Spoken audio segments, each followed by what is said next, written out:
Welcome back friends in the general awareness VLW lecture series. आज lecture number 4 जो कि polity पे रहने वाला है। VLW की जो पॉलिटी है उसको हम आज इसी लेक्चर में कंप्लीट करने की कोशिश करेंगे।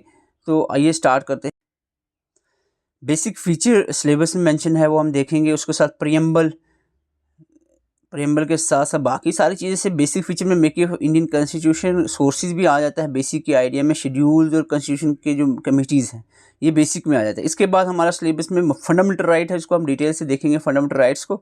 फंडामेंटल राइट के बाद हमारा फंडामेंटल ड्यूटीज़ नहीं, उससे पहले हमारा डायरेक्टिव प्रिंसिपल कहाँ गया जी, ये है डायरेक्टिव प्रिंसिपल स्टेट पॉलिसी जो है वो भी सिलेबस में है। तो इसको देखने के बाद फंडामेंटल ड्यूटीज़ यहाँ पर जाके आपकी कहानी ख़त्म होगी पॉलिटिक की। जो भी एस्पिरेंट हमारे साथ नए जुड़े उनको बता दें, हमारे पास एग्ज़ाम ओरिएंटेड नोट्स अवेलेबल हैं। आपको अगर चाहिए तो व्हाट्सअप नंबर ये दिया हुआ है, इस पर कांटेक्ट कर सकते हैं। आपको बिल्कुल एग्ज़ाम ओरिएंटेड नोट्स अवेलेबल करवा दिए जाएंगे, जो कि आसानी से कम टाइम में भी आप उसको रिवाइज करके अच्छे से तैयारी कर सकते हो। तो ये स्क्रीनशॉट ले लें, आगे बढ़ते हैं। क्योंकि पूरी पॉलिटी हमने डिस्कस करनी है एक ही लेक्चर में, थोड़ा लेक्चर फास्ट रहेगा। कुछ चीज़ें मैं डिटेल से एक्सप्लेन नहीं करूँगा, बताऊँगा, क्योंकि आप अगर बिल्कुल डिटेल से लेक्चर देखना चाहते हो तो हमारी प्लेलिस्ट ऑलरेडी बनी हुई है, 5 लेक्चर्स उसमें अपलोड किए पॉलिटी के।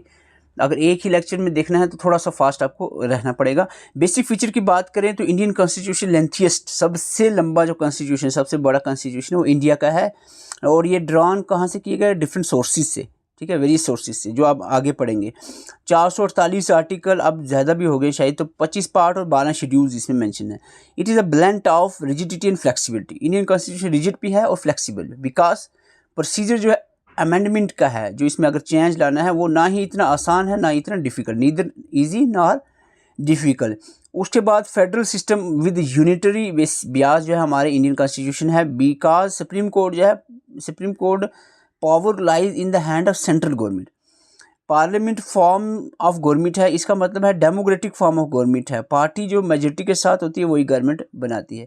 ड्यूल गवर्नमेंट का मतलब in case federal constitution there is dual government, means one at centre and one at state. Dual government system यहाँ पर चलता है। प्रियम्बल जो कि सीधा सिलेबस के बीच में मेंशन है, डेफिनेटली इससे क्वेश्चन पूछा जा सकता है। प्रियम्बल में हम बात करें, मैं डिटेल पूरी डिस्कस करूंगा जो भी चीज़ें इंपॉर्टेंट हैं प्रियम्बल के रिलेटेड। सबसे पहले याद रखना है, इसको प्रीफेस या इंट्रोडक्शन टू द कॉन्स्टिट्यूशन कहा जाता है, ओके।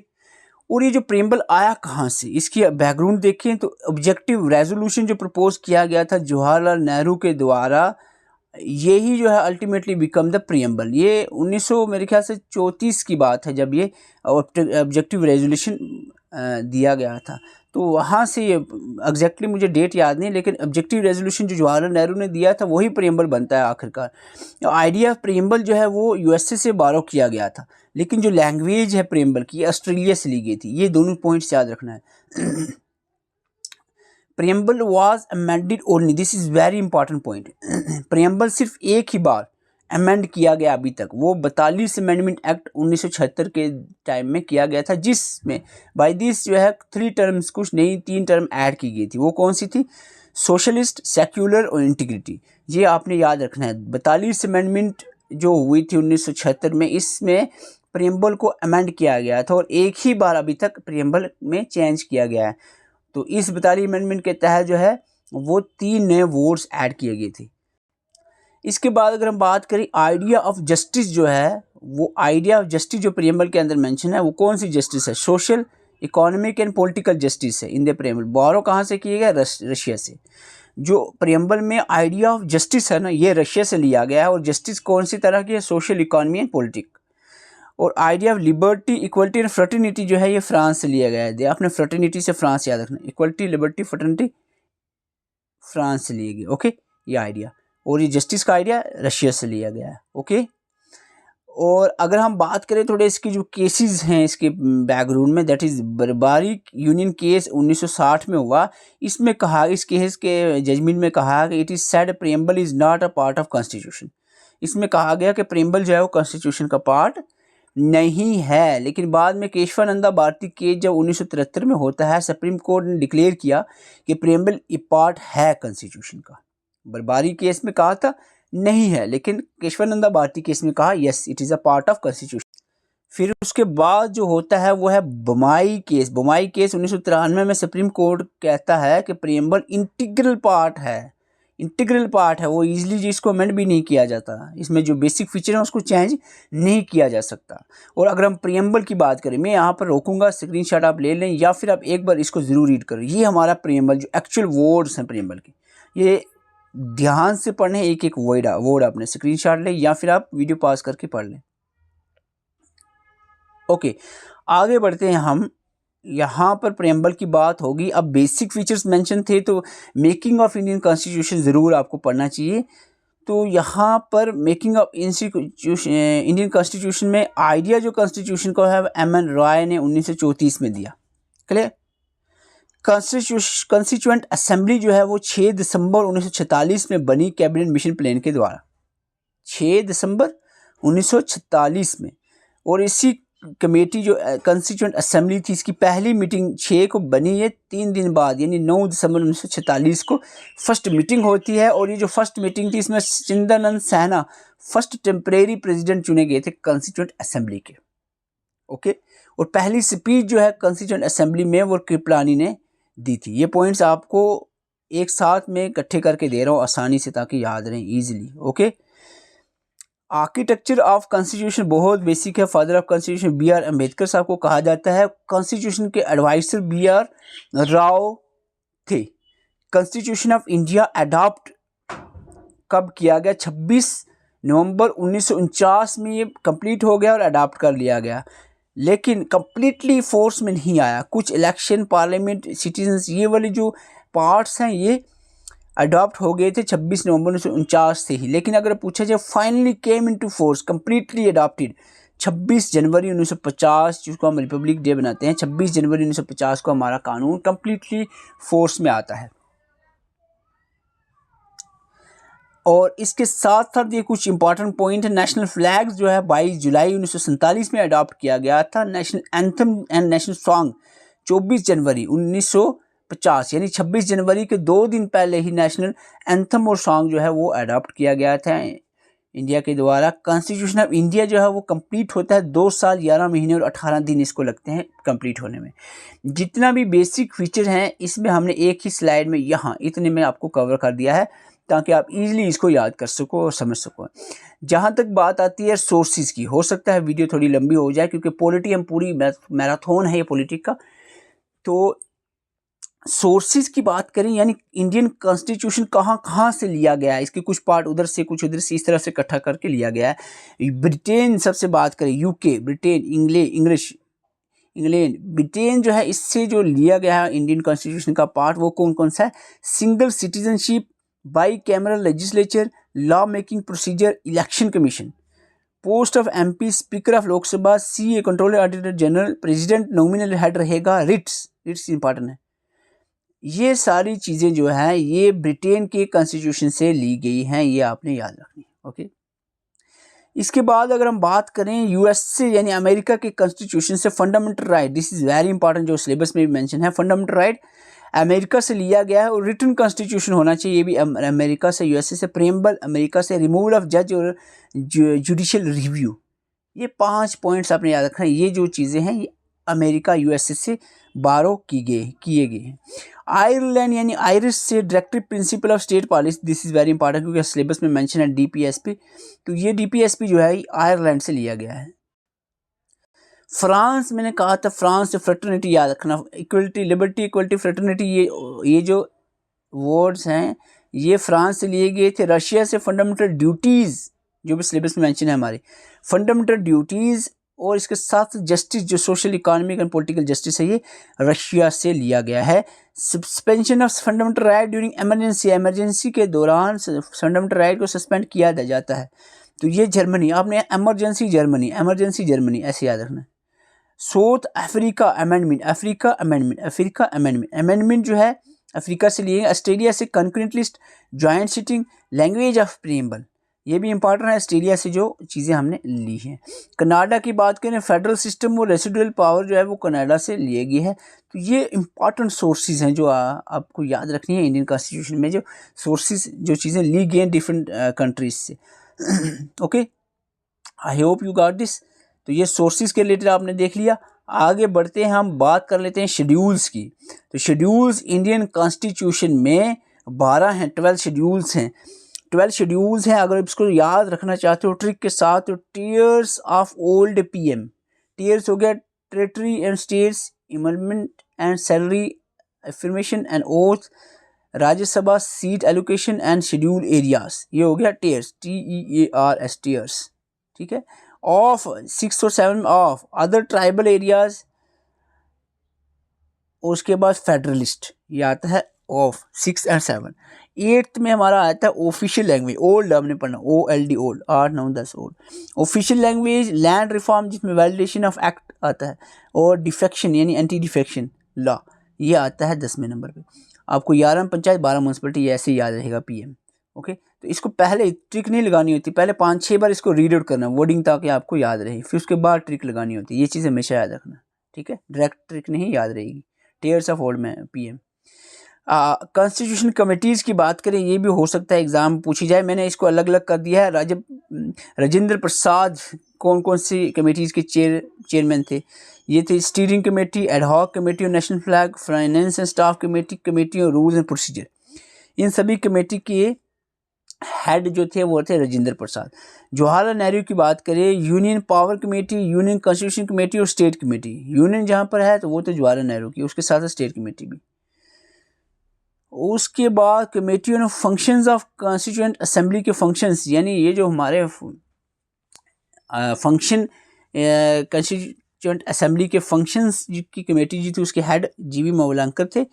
फंडामेंटल राइट्स की सब कमेटी के हेड JP कृपलानी थे। Advisory committee on fundamental right and minorities and tribal committees के हेड वल्लभ भाई पटेल थे, ठीक है।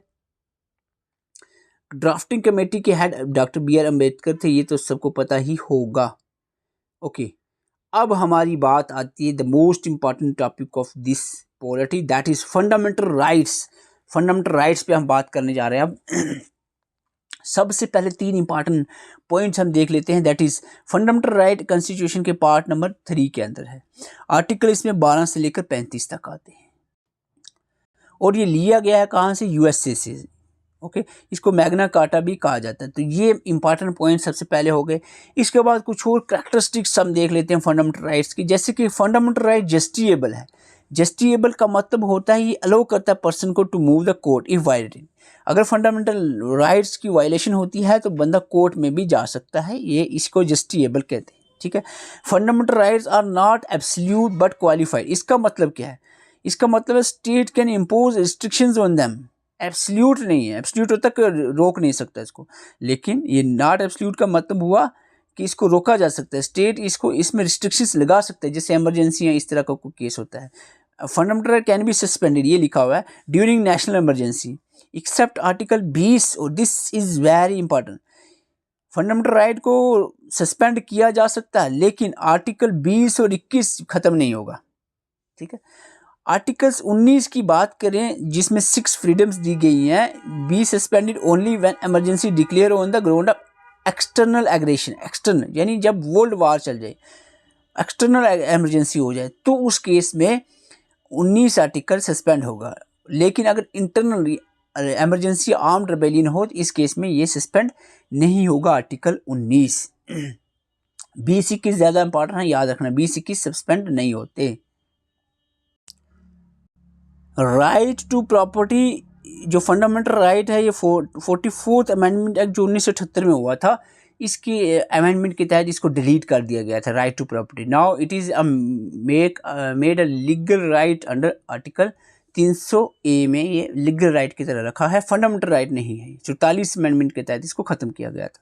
अभी अगर हम बात करें, एट प्रेजेंट 6 फंडामेंटल राइट्स हमारे कॉन्स्टिट्यूशन में है, और ये 6 कौन से हैं, ये आपके सामने।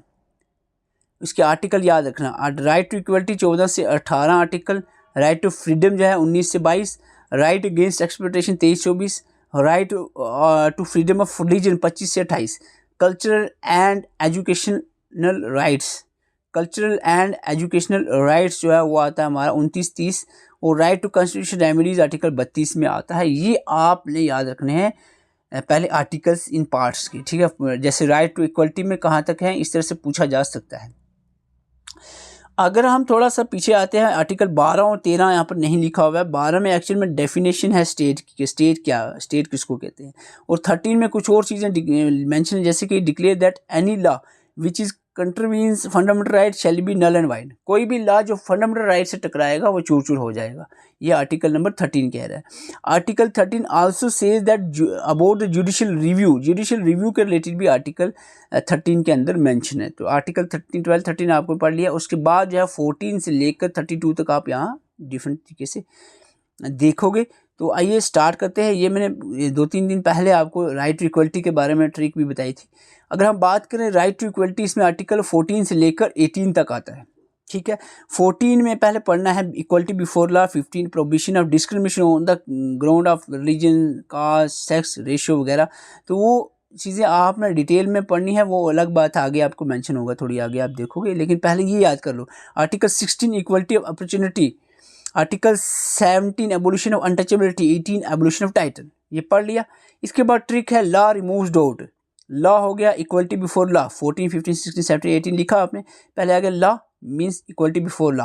डिस्क्रिमिनेशन डॉट आपने लिखना DOUT, बी नहीं लिखना, DOUT। D means discrimination, O opportunity, U untouchability और टी टाइटल। आई होप इस तरह से टिक्के क्या होते हैं, एक दिल को बहलाने की बात होती है।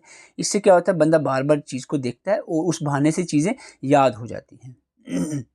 जैसे आपको कन्फ्यूज़न हो जाए 17 में टाइटल था या अनटचेबिलिटी था, तो आपको डॉट याद आ जाएगा, ठीक है। DOUT यानी टी लास्ट पे है, 18 में टाइटल होगा। ओके, ये होता है ट्रिक का फ़ायदा। और इसके बाद अगर हम बात करें, कुछ आर्टिकल्स हैं जो कि सिर्फ ओनली सिटीज़न के लिए अवेलेबल हैं, जो इंडियन सिटीज़न, फॉरेनर्स इसमें नहीं अवेल कर सकते। 15, 16, 19, 29, 30 ये आर्टिकल सिर्फ फंडामेंटल राइट सिर्फ इंडियन सिटीज़न के लिए हैं, ये आपको याद रखना। राइट टू फ्रीडम पे अगर हम आ जाएं, राइट टू फ्रीडम में हमारा 19 से 22 तक आर्टिकल आते हैं। 19 से 22 तक, पहले 19 को देख लेते हैं। 19 में 6 फ्रीडम्स दी गई हैं। फ्रीडम 6 कौन सी है? Freedom of speech, assemble, association, move, reside और प्रोफेशन, ठीक है। ये आप देखें, ये फ्रीडम्स जो है दी गई हैं आर्टिकल नंबर 16 में। इसमें साथ में कुछ चीज़ें जैसे कि freedom of press, freedom of internet, ये सारी चीज़ें भी जो कोऑपरेटिव सोसाइटी, ये भी इसी के अंदर बाद में ऐड की गई थी, जो इसमें फर्दर अमेंडमेंट्स होते गए, सब पार्ट्स इसमें आते गए। जैसे कि RTI वो भी इसमें आ जाता है, प्रेस, इंटरनेट, कोऑपरेटिव सोसाइटी, ये सारी चीज़ें भी इसमें ऐड हुई हैं, ठीक है। अगर इसको याद करना है तो इसमें ट्रिक है Sam resides in Poonch. Sam हो गया speech, assembly, association, move, SAAM, Sam reside in profession में पुंछ। तो ये ट्रिक याद कर सकते हो आप इन 6 को याद रखने के लिए। ओके, आगे 20 से लेकर 22 आर्टिकल तक ये क्लियर याद रखना, क्लियर, CLEAR, ए इसमें साइलेंट रखना है आपने, ए नहीं साइलेंट रखना, AAR रखना, RAR आ जाएगा। Convention, life and liberty, education और अरेस्ट के रिलेटेड है। ये 20, 21 से 22, 20, 21 से 22, ठीक है। 20 में आता है protection in respect of conviction for offences, यानी इसमें कहा गया है कि किसी भी पर्सन को कन्विक्टेड नहीं रखा जा सकता for any offence except violation of law in force.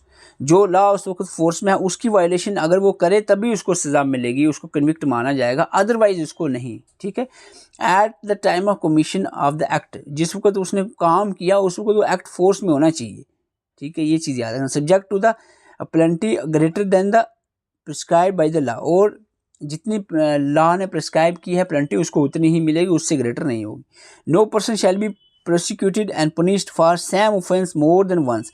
Double jeopardy जिसको हम कहते हैं, डबल जुपार्डी हो गया, यानी एक गुनाह के लिए बंदे को एक ही बार सज़ा मिलेगी, एक से ज़्यादा बार सज़ा नहीं मिलेगी। और no persons accused of any offense shall be compelled to the witness against himself। किसी भी पर्सन को उसके ही खिलाफ विटनेस नहीं बनाया जाए, यानी तू ही गवाही दे कि तूने ये जुर्म किया, ऐसा नहीं किया जा सकता। आर्टिकल 20, ठीक है। 21 पे आ जाते हैं। 21 very important because it is about the protection of life and personal liberty. No person shall be deprived of his life or personal liberty except according to the procedure established in law. Law की बात आ जाती है, अलग बात है, लेकिन इस तरह से किसी भी पर्सनल बंदे की पर्सनल लिबर्टी नहीं छीनी जा सकती, आज़ादी। Personal freedom is secured by the constitution by the judicial writ के बीच में सिक्योर किया गया, जैसे कि हैबिस कार्पस आर्टिकल 32 और 226 में ये रिट आप इसमें देख सकते हो। हैबस कार्पस यानी हैबस कार्पस जो फंडामेंटल राइट है, एक रिट है, तो ये छीनी नहीं जा सकती, ये आपने याद रखना। 21A पे आ जाते, आर्टिकल 21A ये अमेंडमेंट में ऐड किया गया है। कौन सी अमेंडमेंट में? 86 अमेंडमेंट 2002। ये इंपॉर्टेंट है, राइट टू एजुकेशन का जो 21A आर्टिकल है, ये 86 अमेंडमेंट एक्ट 2002 में ऐड किया गया था। इसमें कहा जाता है कि state shall provide free and compulsory education to the children. 6 से 14 साल के बच्चों को free and compulsory education provide की जानी चाहिए, ये आर्टिकल 21A में मेंशन है। ये आर्टिकल 86 अमेंडमेंट 86 अमेंडमेंट एक्ट 2002 में ऐड किया गया था इंडियन कॉन्स्टिट्यूशन में। ओके, राइट टू प्राइवेसी जो आर्टिकल 21 में ये भी मेंशन है, राइट टू प्राइवेसी के रिलेटेड। ये जो केस हुआ था justice K S. Puttaswamy retired versus union of India, ये केस हुआ था 2019 में। इसमें ये राइट टू प्राइवेसी भी ऐड किया गया है, और right to choice one's own partner ये भी जो है इसी के अंदर आर्टिकल 21 की पर्सनल लिबर्टी के अंदर जो है ऐड किया गया है। 22 में आ जाते हैं, आर्टिकल 22 कहता है protection against arrest and detention. किसी को ऐसे ही नहीं उठा लेगा कोई इसमें no person who is arrested shall be detain in custody without being inform, यानी बिना इन्फॉर्म किए किसी को भी ऐसे उठाकर नहीं रख सकते on the ground of such arrest, nor shall be denied to right consult to be defended by the legal practitioner of his choice. और उसको नहीं रोका जा सकता, वो अपनी चॉइस का कोई भी लीगल प्रैक्टिशनर रख सकता है, और इसको बंदे को ऐसे ही अरेस्ट नहीं करना बिना इन्फॉर्म किए। और every person who is arrested shall be produce before the nearest magistrate within 24 घंटे से पहले उसको नियरेस्ट मैजिस्ट्रेट में उसको पेश करना है, पेशी उसकी देनी है। एक्सेप्ट जर्नी, यानी एक्सेप्ट जर्नी का मतलब अगर वो कहीं बाहर पकड़ा गया तो वो अब नहीं पहुंचा पाएंगे 24 घंटे में, लेकिन अगर वो अपने एरिया में है तो उसको 24 घंटे में मैजिस्ट्रेट के पास जो है नियरेस्ट मैजिस्ट्रेट पास पहुंचाना है, बताना है उसको। इन द सेकंड पार्ट जो है इसमें मेंशन किया only 3 months without trial detention रखा जा सकता है। सेकंड पार्ट में मेंशन है 3 महीने तक विदाउट ट्रायल डिटेंशन में रखा जा सकता है, ये भी इसमें मेंशन है। आर्टिकल देखो बोर नहीं होना है, थोड़ा सा आर्टिकल्स पे बात करके हम आगे बढ़ेंगे। आगे हमारा डायरेक्टिव प्रिंसिपल स्टेट पॉलिसी और उसके बाद जो है वो हमारा फंडामेंटल राइट आएगा और कहानी ख़त्म हो जाएगी, ठीक है। राइट अगेंस्ट एक्सप्लॉयटेशन में आर्टिकल 23 और 24 आता है। 23 आर्टिकल क्या कह रहा है कि prohibition of trafficking in human being and force labour, जो है फोर्स लेबर यानी बेगर्स और ट्रैफिकिंग जो होती है ह्यूमन्स की, स्पेशली जो वुमेंस की ट्रैफिकिंग होती है, ये इसको मना किया गया आर्टिकल 23 के तहत, ठीक है। ये चीज़ आपने याद रखनी। और 24 में कहा गया क्या चीज़ प्रोहिबिट, किस चीज़ को रोका गया? Employment of children's in the factories, बच्चों की नौकरी फैक्ट्रीज में, लेकिन कितने साल? 14 साल से कम के बच्चों की। No children below age of 14 can be employed in the any factory और माइन, ये चीज़ है। इसमें 2 साल की पनिशमेंट या 50,000 का फाइन भी हो सकता है, लेकिन फैमिली बिजनेस के लिए यहाँ पर छूट देगी है। 23-24 हो गया, क्या है 23 में? ट्रैफिकिंग इन ह्यूमन बीइंग, और 24 में बच्चों की जो employment factories. Right to freedom of religion 25 से लेकर 28 तक रिलीजन के रिलेटेड है। 25 कह रहा है कि फ्रीडम है फ्री प्रोफेशन प्रैक्टिस और प्रोपोगेशन होता है रिलीजन को फैलाना, तो रिलीजन फैला सकते हो, प्रैक्टिस कर सकते हो, प्रोफेशन कर सकते हो, यानी कोई भी रिलीजियस पंडित मौलवी कोई भी अपना बन सकता है, ठीक है। प्रोपोगेशन यानी दीन की तबलीग करते हैं, फैलाते हैं, वो भी कर सकते हैं। प्रैक्टिस यानी नमाज पढ़ने पूजा कर रहे हैं तो वो कर सकते हैं, उसमें रुकावट नहीं होगी। 25 आर्टिकल में कहा गया। 26 में कहा गया freedom to manage religious affairs, जैसे आप दिवाली ईद कोई भी रिलीजियस अफेयर मनाते हो, 26 आर्टिकल में इजाज़त है, मैनेज कर सकते हो। 27 में कहा जाए payment of taxes for the promotion of particular religion, freedom है कि आप पार्टिकुलर रिलीजन की पेमेंट टैक्स आप पैसे दे सकते हो कोई भी प्रमोशन के लिए। 28 में कहा जा रहा है अटेंडेंस एट रिलीजियस इंस्ट्रक्शंस और religion worship, freedom to attendance at religious instructions जो है आप एजुकेशनल इंस्टीट्यूशन में कर सकते हो, लेकिन इसमें आगे डिटेल है कि जो no regular religious instructions shall be provided in any education institution wholly maintain out of the state fund, यानी बिल्कुल जो गवर्नमेंट स्कूल्स हैं उसमें कोई रिलीजियस, जैसे प्रेयर को रिलीजियस प्रेयर नहीं होगी, या कोई भी रिलीजियस उसमें एक्टिविटी नहीं होगी जो बिल्कुल गवर्नमेंट स्कूल हैं। Institution administered by the state, इसमें आजाद, यानी प्राइवेट है लेकिन गवर्नमेंट का भी इसमें परमिट, एडमिनिस्ट्रेटर जो है वो गवर्नमेंट है, स्टेट है, तो इसमें परमिट है। Institution recognised by the state, इसमें परमिट है ऑन वॉलंटरी बेसिस, चाहे तो कर सकते हैं। Institution receiving aid from the, simple सी बात है, जो टोटल गवर्नमेंट स्कूल्स हैं, बिल्कुल गवर्नमेंट, इसमें प्राइवेट कोई इन्वॉल्वमेंट नहीं है, उसमें मना है, बाकी ऑलमोस्ट जो है वो अलो है religious activities. Cultural and educational rights 29 और 30 आर्टिकल में मेंशन है। 29 में कह रहा है protection of interest of minorities, 30 में कह रहा है right of minorities to establish and administer education institution. ये 29 और 30 जो है एजुकेशन राइट्स के रिलेटेड है। 31 जो है इसमें आप थोड़ा सा देख सकते हो, 31 में कुछ अलग सी चीज़ें हैं जो आपको कभी काम आ सकती हैं, जो आप इसमें ध्यान से देख सकते हैं। हम आते हैं मोस्ट इम्पॉर्टेंट पे, सीधा हम चलते हैं आगे 32 पे। Article 32, this is very important. Article 32 जिसको heart and soul of Indian constitution भी माना जाता है। Right to move supreme court for information of right, ये article 32। Writs for information of fundamental right article 32 और 26 आर्टिकल 226 जो है ये हाई कोर्ट में रिट की पावर इसमें होती है। Article 32 is the basic feature of constitution, hence it can not be taken away. Article 32 को नहीं हटाया जा सकता इंडियन कॉन्स्टिट्यूशन ने, क्योंकि इसमें तो रिट्स मेंशन है और रिट्स होना ही जरूरी है। रिट्स की बात करें, अगर फंडामेंटल राइट्स पढ़ रहे हो तो रिट्स पढ़ना बहुत इंपॉर्टेंट होता है। और रिट्स हमारे पास हैबस कॉर्पस, रिट्स हमारे पास habeas corpus, mandamus, prohibition, statutory, quo warranto, ये 5 तरह की रिट्स हैं। हैबस कॉर्पस यही होता है to have the body of this writ. ये क्या कह रही है, writ is used to enforce the fundamental right of individual liberty against unlawful detention. Unlawful detention है उसके खिलाफ रिट लगा सकते हैं। हैबस कॉर्पस होता है कि आप ऐसे ही किसी को नहीं उठा सकते, कोई भी पुलिस जो है किसी को ऐसे नहीं उठा सकती। थ्रू द हाई कोर्ट या सुप्रीम कोर्ट आप रिट लगा सकते हो। Bring the body arrested person before the court, यानी जो भी अरेस्ट किया पर्सन उसको 24 घंटे के अंदर कोर्ट में पेश करना है। Can issue his writ against the both private and public. तो हैबस कॉर्पस आप समझ गए, किसी को भी ऐसे ही नहीं उठाया जा सकता, उसके लिए भी ठोस सबूत होना चाहिए, अरेस्ट वारंट होना चाहिए। तो हैबस कॉर्पस ये कह रहा है। इसमें हालांकि एक्सेप्शंस हैं, तो आई डोंट थिंक अभी इस एग्जाम के लिए आपको इसके एक्सेप्शंस में भी घुसना चाहिए। मैंडमस होता है वही कमांड, ये issued by the court to order public official who has failed to perform his duty। Mandamus होता है वही कमांड, यानी कोर्ट कमांड करती है किसी पब्लिक ऑफिशियल को अगर वो अपनी ड्यूटीज परफॉर्म नहीं कर रहा है। Beside the public it can be you against the public corporation bodies जो है उन पे भी ये लग सकती है। तो ये ठीक है। या फिर हायर कोर्ट, इंफीरियर कोर्ट या ट्राइब्यूनल को भी ये रिट लगा सकता है। तो ये क्लियर है आपका, ओके। लेकिन ये private, it can not be issued against private individual. Departmental instructions जो है that does not process the statutory status. कुछ एक्सेप्शंस हैं लेकिन उसमें मेरे ख्याल से अभी नहीं आपको जाना है। मैंडमस में इतने ज़्यादा है कि कोर्ट जो है डायरेक्शन देगा पब्लिक ऑफिशियल को अगर वो ड्यूटी परफॉर्म नहीं कर रहा है। प्रोहिबिशन की बात करें, यानी रिट आप भी लगा सकते हो, कोई बंदा आपको लग रहा है कि ऑफिशियल काम नहीं कर रहा है तो उसके खिलाफ ये रिट लगेगी। प्रोहिबिशन की बात करें, issue by higher court to lower court to prevent from the exceeding its jurisdiction, यानी अगर हायर कोर्ट लोअर कोर्ट को कहेगा कि उसको वो अपनी जुरिस्डिक्शन जो है उसको एक्सीड नहीं करना है, ठीक है। इनडायरेक्टली ये डायरेक्ट कर रहा है इनएक्टिविटी, यानी आप नहीं कर सकते। हायर कोर्ट लोअर कोर्ट को कहेगी आप नहीं कर सकते। Writ of prohibition can only be issued against the judicial and quasi judicial authorities को इशू किया जा सकता है। एडमिनिस्ट्रेटिव मैटर में ये नहीं इशू होगी।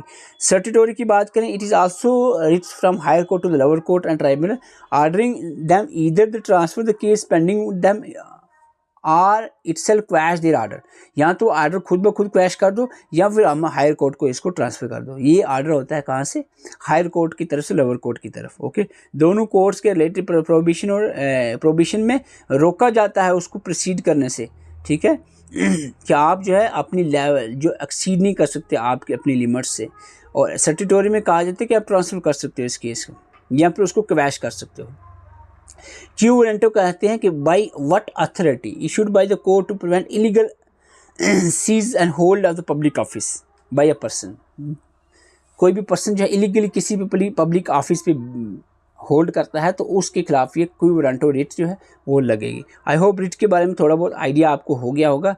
तो ये भी इसमें आर्टिकल्स हैं फंडामेंटल राइट्स के, इसको भी आप एक नज़र लगा सकते हो। तो हम आगे बढ़ते हैं। आई थिंक वीडियो ज़्यादा लंबी हो रही है। Directive principle of state policy में थोड़ा सा मैं स्पीडली जाऊंगा। इसमें मैं आपको कहूँगा कि आप इसमें थोड़ा सा खुद आर्टिकल्स को याद रखें। पहले मैं थोड़ा सा इसमें बता देता हूँ। थोड़ा सा यहाँ पर ब्लर आ गई, स्क्रीन में नहीं आ रहा है नोट्स से, क्योंकि ये PDF से वीडियो में जो आता है ना वीडियो ब्लर हो जाती है। तो पार्ट 4 में मेंशन है directive principle of state policy और 36 से 51 आर्टिकल तक का इसमें आता है। आयरलैंड या आयरिश से लिया गया और नॉन जस्टिएबल है। ठीक है, क्या directive principle of state policy की हम बात करें। ठीक है, पार्ट 4 में है 36 से लेकर 51 आर्टिकल इसमें आता है।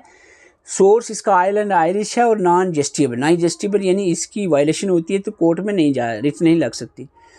तो ये आपने जो है पढ़ने हैं। ठीक है, मोटा मोटा आपने याद रखना है, या पूरे ही याद कर सकते हो, उतने ज़्यादा नहीं है, 12-15 हैं तो आप इसमें याद रख सकते हो। खास करके जो ऐड हुए होते हैं इसमें ज़्यादा इंपॉर्टेंट रहते हैं। और 40 जैसे मैं मोटा मोटा बता दूँ, 40 में विलेज पंचायत के रिलेटेड मेंशन है, आपने याद रखना। 43 is important. 44 civil uniform civil code के रिलेटेड है। और इसके अलावा जो है आप जो इम्पॉर्टेंट याद रख सकते हो, दैट इज़ अबाउट द 47-48 इम्पॉर्टेंट्स हैं। तो ये डायरेक्टिव प्रिंसिपल 51 तक याद रखने हैं। और कुछ ऐड हुए जो अमेंडमेंट के द्वारा, वो भी हमने यहाँ पर बताए हुए। तो you can also remember these one. Okay, और फंडामेंटल ड्यूटीज़ लास्ट टॉपिक हमारा आता है। फंडामेंटल ड्यूटीज़ की बात करें, मोटा मोटा इसमें बता देता हूँ। पार्ट जो है 4A में मेंशन है 51A आर्टिकल और सोर्स USSR रशिया से लिया गया फंडामेंटल ड्यूटीज़ को। ओके, 42 अमेंडमेंट 1976 में ऐड किया गया था फंडामेंटल ड्यूटीज़ को। द रिकमेंडेशन ऑफ स्वर्ण सिंह कमेटी के रिकमेंडेशन पे 42 अमेंडमेंट के तहत इसको ऐड किया गया था फंडामेंटल ड्यूटीज़ को। ओरिजिनली पहले 10 ही ड्यूटीज़ ऐड की गई थी। 11th ड्यूटी जो है फंडामेंटल, ये 86 अमेंडमेंट एक्ट 2002 में ऐड की गई थी। वही फंडामेंटल ड्यूटीज़ का इतना ही काफ़ी है मेरे ख्याल से। आपको ये जो अगर फंडामेंटल ड्यूटीज़ 11 की 11 याद रखनी है वो भी आप रख सकते हो, ये आपकी मर्ज़ी है। ठीक है, लेकिन इतना ही काफ़ी था। कुछ केसेस भी साथ में ऐड किए हुए हैं जो आप इसको एक बार रीड आउट कर सकते हैं। अभी वीडियो में आपको मैं जनरली बता रहा था, इसका मतलब नहीं है 32 मिनट की वीडियो में आपको सारी पॉलिटी याद होगी है। अब इसको करना ये है कि जो आप ये नोट्स लोगे इसमें पॉलिटी का नोट्स मेंशन होंगे, वो आप यहाँ से 1-2 घंटे इस पर ज़रूर लगाएंगे, अच्छे से इसको रीड आउट करेंगे, चीज़ों को याद करेंगे, तभी काम बनेगा। तो ये कंप्यूटर जनरल अवेयरनेस इंग्लिश, ये बाकी सारे नोट्स आप ले सकते हो। ये व्हाट्सअप कॉन्टैक्ट दिया गया है, इस पर मैसेज कर सकते हो, ये स्क्रीनशॉट ले लें। तो चैनल पे नए, चैनल को सब्सक्राइब करें। वीडियो अच्छे लगे तो वीडियो को लाइक करें। और इसके पहले 3 पार्ट्स भी देख सकते हैं जिसमें हमने Jammu and Kashmir Panchayati Raj reorganisation act, central sponsor scheme और पंचायती राज एक्ट, 3 हमने लेक्चर्स अपलोड किए। ये 4th लेक्चर जिसमें हमने पॉलिटी डिस्कस की थी। तो थैंक यू फॉर वॉचिंग।